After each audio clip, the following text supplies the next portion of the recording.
અમદાવાદ શહેરના નારોલ વિસ્તારમાં એક ચોંકાવનારી ઘટના સામે આવી છે। મળતી માહિતી અનુસાર એક બિલ્ડર દ્વારા પોતાના ફરજ બજાવતા પત્રકાર પર હુમલો કરવામાં આવ્યો હતો। આ હુમલામાં પત્રકારને માથાના ભાગે ગંભીર ઈજા પહોંચી હોવાનું જાણવા મળ્યું છે।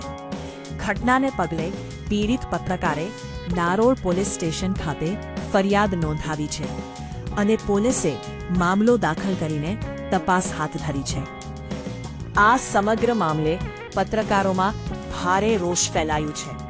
પત્રકાર એકતા પરિષદ દ્વારા આ ઘટનાની કડક નિંદા કરવામાં આવી છે અને શહેરના પોલીસ કમિશનરે આવેદનપત્ર આપી આરોપીઓ સામે કડક કાર્યવાહી કરવાની માંગ ઉઠાવવામાં આવી છે। પત્રકાર એકતા પરિષદે જણાવ્યું હતું કે લોકશાહીમાં પત્રકારોને ચોથી જાગીર તરીકે માન આપવામાં આવે છે અને તેમની સુરક્ષા સુનિશ્ચિત કરવી પ્રશાસનની જવાબદારી છે। પત્રકારો પર વધતા હુમલાઓને લઈ ચિંતા વ્યક્ત કરવામાં આવી છે। જો પત્રકારો પર આ પ્રકારના હુમલા થશે તો સમાજ સુધી સત્ય પહોંચાડવાની પ્રક્રિયા પર અસર પડશે। આથી દોષિતો સામે કડક કાનૂની પગલાં લેવા અને ભવિષ્યમાં આવી ઘટનાઓ ન બને તે માટે યોગ્ય સુરક્ષા વ્યવસ્થા ગોઠવવાની માંગ કરવામાં આવી છે। હાલ પોલીસે સમગ્ર હત્યાનો તપાસ શરૂ કરી છે અને આરોપી વિરુદ્ધ કાનૂની પગલાંને આગળ ધપાવવામાં આવી રહી છે।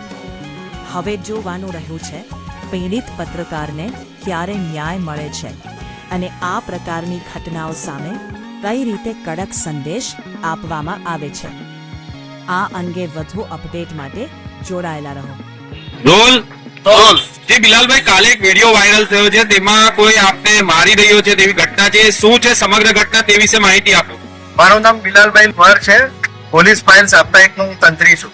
કાલે સાંજે 3 વાગ્યાના ટાઈમમાં હું નારોલથી જુવાપુરા તરફ જઈ રહ્યો હતો તો આરવી ડેનિંગ પાસે મારી પાસે ઉજેબ કરીને એક આવ્યો ને મને રોક્યો ને પૂછ્યું મને કે તું અહીંયા શું કામ આવ્યો છે ને આ વિડીયો ઉતારે છે।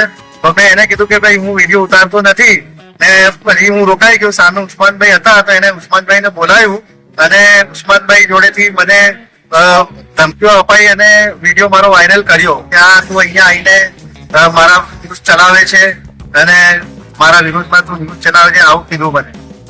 જે ફરિયાદમાં જાણવા મળ્યું છે કે જે વિડીયો વાયરલ થયો છે તેની અંદર તો ફક્ત હાથથી મારવામાં આવે છે, ત્યારબાદ આપણે ખૂબ ઢોર માર મારવામાં આવ્યો છે, તે શું માહિતી છે તે વિશે જણાવજો। પહેલા તો ઉસ્માન ગાચીએ મને લાફા માર્યા અને ફૂટા માર્યા અને બહુ વિમસ્ત ગાળો બોલી। પછી એનો જવાઈ છે હુસેન, એ બી આવી ગયો, એને બી મને ખૂબ માર્યું, તમે વિડીયોમાં જોઈ શકો છો। અને પછી હું એમને કીધું કે ભાઈ તમે મને શું કામ મારો છો, તમે ખોટું કરો છો। એટલામાં તો એનો દીકરો જે છે એનું નામ મુનીર છે, એ ગાડીમાં આવે છે અને મારી ઉપર 30 હથિયાર વડેથી હુમલો કરે છે અને પછી હું જમીનમાં પડી જાઉં છું, બેભાન થઈ જાઉં છું 2-3 મિનિટ માટે ને મારા કપડા એકદમ લોહી લુહાણ થઈ ગયા હતા। તો પછી એના પછી લોકો બહુ ભેગા થઈ ગયા। મેં કીધું કે ભાઈ 108 ને બોલાવો, પોલીસને બોલાવો, કોઈએ મારી મદદ નહીં કરી અને બધા જોતા હતા અને પેલા 6 જણ મને મારવા વાળા હતા। એમાંથી પછી ઉસ્માનભાઈએ કીધું બોલે કે ગાડી લઈ જાઓ, મારી પ્રાઇવેટ ગાડી, એમાં આને લઈ જાઓ દવાખાને, સારવાર કરાવો, બોલે આ મરી જશે।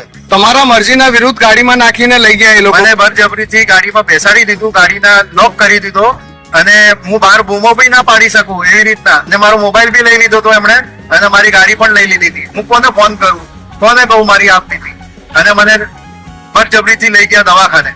એમને કીધું કે એલજી લઈ જાઓ, મને એસવીપી લઈ જાઓ, સિવિલ લઈ જાઓ, પણ એ કોઈ પ્રાઇવેટ દવાખાના વટવા ખાતે લઈ ગયા હતા। અચ્છા, ત્યારબાદ શું ઘટના બની? ત્યારબાદ શું જાણવા મળ્યું છે કે આપને એ લોકો ઓફિસમાં લઈ ગયા હતા એમના, તે ઓફિસમાં શું થયું? દવાખાનામાં મને લઈ ગયા તો મેં ડોક્ટરને કીધું કે ભાઈ જો મને મારવામાં આવ્યો છે તો એમણે કીધું કે ના હું તમને ટાંકા કરી દઉં છું। મને 6 ટાંકા આવ્યા છે, તમે જોઈ શકો છો। અને બીજું પછી ત્યાંથી મને એની ઓફિસમાં લઈ ગયા। આ કપડા બી એને મને અપાયા, મને કપડા પહેરીને આ તારા કપડા લોહી વાળા થઈ ગયા છે તો આ તું સારું નહીં લાગે, કપડા ફાટી ગયા હતા મારા। પછી એ મને ઓફિસમાં લઈ ગયા એમની MS લેન્ડમાર્ક છે ને, સોરી MS લેન્ડમાર્ક ની પેલું આરવી ડેનિંગ, ત્યાં લઈ ગયા હતા। ત્યારબાદ શું થયું? ઓફિસમાં શું થયું? કંઈક પૈસાની લેતી દેતીની પણ વાત આવી છે. ઓફિસમાં મને લઈ ગયા, મારું આખું શરીર લોહી લુહાણ હતું, મને બાથરૂમમાં લઈ ગયા, પછી કપડા બદલાયા, મને કપડા બદલાયા, મોઢું ધોળાયું, પછી ઓફિસમાં લઈ ગયા, મારો રોજો હતું, રોજો તોડાવી દીધું મારું, ને કીધું દવા લઈને બોલે તું આ બોલે, પછી રોજો તોડાવી દીધું, અને પછી જબરજસ્તી મને 25,000 રૂપિયા આપ્યા, ત્યાં તું કોઈને કહેતો નહીં તો પછી તારા બીજા હાલ ખરાબ થઈ જશે અને અહીંયા આવતો નહીં હવે, ને પોલીસમાં ના જતો તું. અચ્છા, જે લોકોએ આપ પર હુમલો કર્યો છે, જે લોકોએ માર્યો છે, તે લોકોનો કામ ધંધો શું છે, વ્યવસાય શું છે? એ કામ ધંધો એવું છે એમનું કે એ બિલ્ડર છે અને મોટી મોટી સાઈડો જમીનો કબજે કરીને અથવા તો બળજબરીથી જમીનો લઈને એ બિલ્ડિંગો બનાવે છે અને બધા કોમ્પ્લેક્સો બનાવે છે. અચ્છા, આ પહેલા આપે કોઈ એવી ખબર એમના તરફી કોઈ ખબર છાપી નથી, કોઈ નેગેટિવ ન્યૂઝ નથી છાપ્યા, તો એ વિડીયોમાં કે છે કે તું મારું છાપે છે પેપરમાં. તે એક પ્રકારે બિલ્ડર લોબીના છે. બિલ્ડર લોબીના છે અને આ ઉસ્માન ઘાંચીનો વિવાદાસ્પદ માણસ છે અને જગન્નાથ મંદિરમાં એની ગૌશાળાની જમીનો એને લીધેલી છે. આ વિડીયો ચાલ્યા પછી તમને કોઈ જાનનું જોખમ કરી? મને બહુ જાનનું જોખમ છે અને હું બહુ ડરી ગયો છું. અચ્છા, આ એક પ્રશ્ન, એક મહત્વપૂર્ણ પ્રશ્ન કે કોઈ પ્રકારના આ પહેલા જે હુમલો થયો છે તે પહેલા કોઈ પ્રકારના તમારા તે આરોપીઓ સાથે જે લોકોએ હુમલો કર્યો છે તેમના સાથે સંબંધ ખરા, મિત્રતા વાળા કે વ્યવસાય વાળા કોઈ એવા સંબંધ? ના, મારા સંબંધ હતા, અમે એકબીજાને ઓળખતા હતા પહેલાથી. ઓકે. પૈસાની કોઈ લેવડ દેવડ ભૂતકાળમાં થઈ હોય? પૈસાની લેવડ દેવડ કોઈ નથી થઈ. હા, મને પેપરમાં જાહેરાત આપતા હતા, HS હોટલ વાળા કરીને જાહેરાત આપતા હતા પેપરમાં, એ હું છાપતો હતો એમનો. કોના વિરુદ્ધ તમે ફરિયાદ નોંધાવી? એક તો છે હુસેન અને એક ઉસ્માન ઘાંચી અને એક મુનીર ઘાંચી, એમનો દીકરો છે.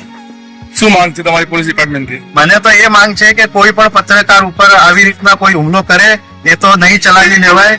આ સરકારે ધ્યાન રાખવું જોઈએ પત્રકારો માટેની સુરક્ષા માટેનું. શું પોલીસે જે કલમો ઉમેરી છે તે કલમોથી સંતુષ્ટ છો કે આમાં કોઈ ઉમેરો થશે ભવિષ્યમાં? છે કેમ કે મારે કલમો ઉમેરવી છે કેમ કે મને બળજબરીથી દવાખાને લઈ ગયા હતા એ, અને હું કોઈને મદદ માટે મદદ બી નહીં માંગી શકતો, એવી હાલત હતી મારી. હું કોઈને મારી તકલીફ કોઈને નહીં બતાવી શકતો. આપને પરિવારને સંપર્ક કરવા ના દીધો એવું છે? હા, ફોન લઈ લીધો તો મારો ફોન એને જમા લઈ લીધો. ગાડીને કોઈ નુકસાન થયું છે? અમે સાંભળ્યું કે આપના ફોનને જો મારું ફોન તૂટી ગયો. હા,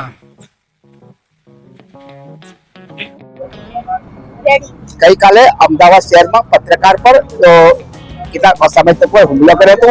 આજે તત્વો છે એટલે ભૂતકાળમાં બી એક બિલ્ડર છે અને ભૂતકાળમાં કે ગેરકાયદેસર બિલ્ડર સંભળાયેલા છે આપણી સામે જે રીતે હુમલો થયો છે એવા એક આપનું નામ શું નામ? મારું નામ બિલાલ લુહાર છે.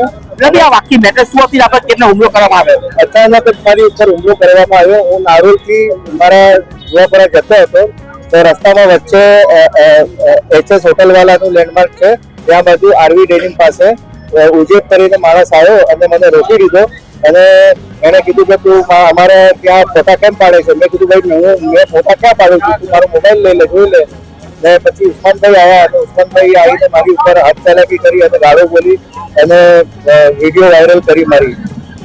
અને આજે ત્યાં જે હુમલો થયો એ તો પૂરા આજ કાવતરો હતું એમ લાગે છે? મને એવું જ લાગે છે કેમ કે અચાનક જ આટલા 6-7 માણસો ભેગા થઈ જાય અને આવી જ રીતે મને મારે હુમલો કરે તો એ શું સમજવાનું? આપણે પોલીસ ફરિયાદ નોંધાઈ છે? હા, મેં પોલીસ ફરિયાદ નોંધાવી છે અને પોલીસ વિભાગ દ્વારા મને સપોર્ટ મળી રહ્યો છે. જોવાનું રહેશે કે આવનાર દિવસોમાં પોલીસ કેવી તપાસ કરે છે. હાલમાં તો પત્રકારને માતાના ગંભીર સાથે દાખલ કરવામાં આવે છે, અમને રજા આપવામાં આવી છે અને પત્રકાર એસએન દ્વારા પોલીસ કમિશનર આવેદન પત્ર આપવામાં આવ્યું છે. હરીશ શાહી સાથે વૈશ્ય રાણા, ઓસ્કાર ન્યૂઝ, અમદાવાદ.